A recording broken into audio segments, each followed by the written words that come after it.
নমস্কার বন্ধুরা, আমি চলে এসেছি আমার প্রিয় রান্নাঘর নিয়ে। তো আজকে আমি বানাতে চলেছি শুক্তো। শুক্তো কিভাবে বানাতে হয় আসুন দেখি। এখানে আমি শুকনো তাওয়া গরম করে নিয়ে নিচ্ছি এখানে 1 চামচ 5 ফোড়ন, নিয়ে নিচ্ছি একটু জিরে।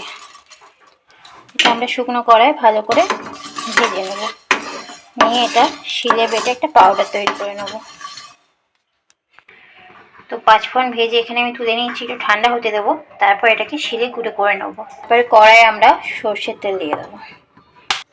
তো এখানে তেল গরম হয়ে গেছে, তো আমরা দিয়ে দিচ্ছি এখানে কিছুটা বড়ি। বড়িগুলো লাল লাল করে ভেজে নেব। ভালো করে ভেজে তুলে রেখেছি। তো এই তেলের মধ্যেই আমরা আগে থেকে নুন হলুদ মাখিয়ে উচ্ছেগুলো দিয়ে দিচ্ছি।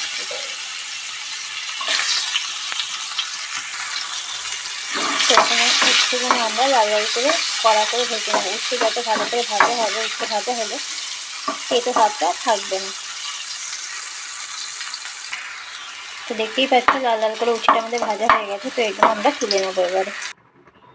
তো এই তেলের মধ্যে আমি আগে থেকে নুন হলুদ মাখিয়ে বেগুনগুলো রেখেছি, তো সেগুলো আমরা এই তেলের মধ্যে ভেজে নেব।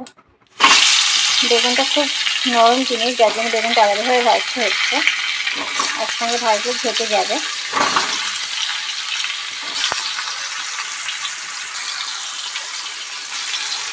বেগুনটা ঢাকা না দিয়ে ভালো করে লাল লাল করে ভেজে নিতে হবে। ঢাকা দিলে হয়তো বেগুনটা তাড়াতাড়ি সেদ্ধ বা গলে যেতে পারে। দেখতেই পাচ্ছেন বেগুন ভাজাটা আমাদের হয়ে গেছে। তো আমরা এবার তুলে নেবো এটাকে। তো আমরা কড়াই আরও একটুখানি তেল, শুকনো লঙ্কা, তেজপাতা আর একটু 5 ফোড়ন দেবো। আপনারা অনেকে রাঁধুনি ফোড়ন দিয়ে থাকেন, তো আমি বলবো একবার 5 ফোড়ন দিয়ে দেখুন, তো ফ্লেভারটা খুব সুন্দর আসে।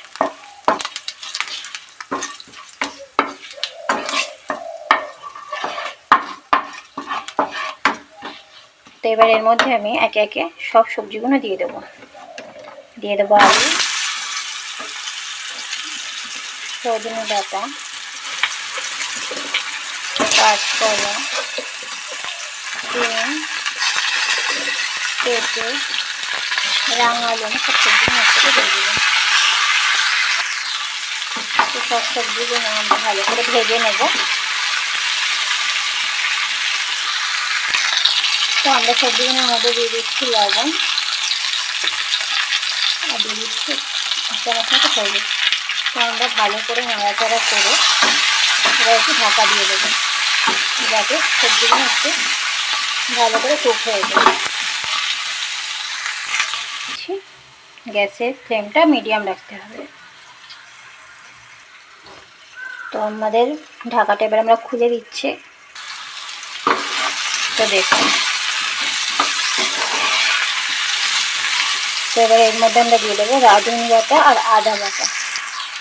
রাঁধুনি বাটা ছাড়া শুক্তো মশলাটাই অসম্পূর্ণ। রাঁধুনি হচ্ছে শুক্তো একটা প্রধান রেসিপি।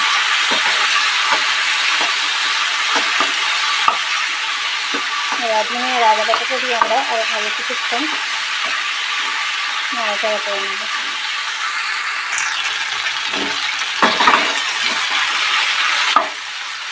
তো এবার এর মধ্যে আমরা দিয়ে দিচ্ছি গ্রেভি করার জন্য দুধ। আমি এখানে লিকুইড দুধ ব্যবহার করছি না, আমি দিচ্ছি এখানে আমুল পাউডার দুধ। একটু গরম জলে করে গুলে নিয়ে দিচ্ছি। লিকুইড দুধের থেকে পাউডার দুধ, আমুল পাউডার দুধ জলে গুলে দিলে গ্রেভিটা খুব সুন্দর হয়। তো আমি যতটা দুধ দিয়েছি তার পরিমাণে আমি একটু জলও দিয়ে দেবো।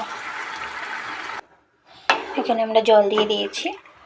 তো আমরা জলের পরিমাণটা একটু বেশিই দিয়েছি, কারণ ভেজে রাখা বড়ি, বেগুন সব কিছুতে একটু জলটা টানবে, তো সেই জন্য। স্বাদ মতো চিনি, উচ্ছে ভেজে রাখা এটা দিয়ে ভালো করে নাড়াচাড়া করে তো আমি আরও 5 মিনিট মতো ঢেকে রেখে দেবো।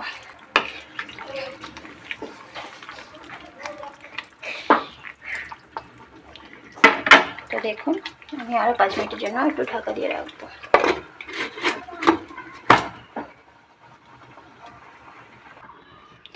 তো 5 মিনিট হয়ে গেছে, আমরা ঢাকা খুলে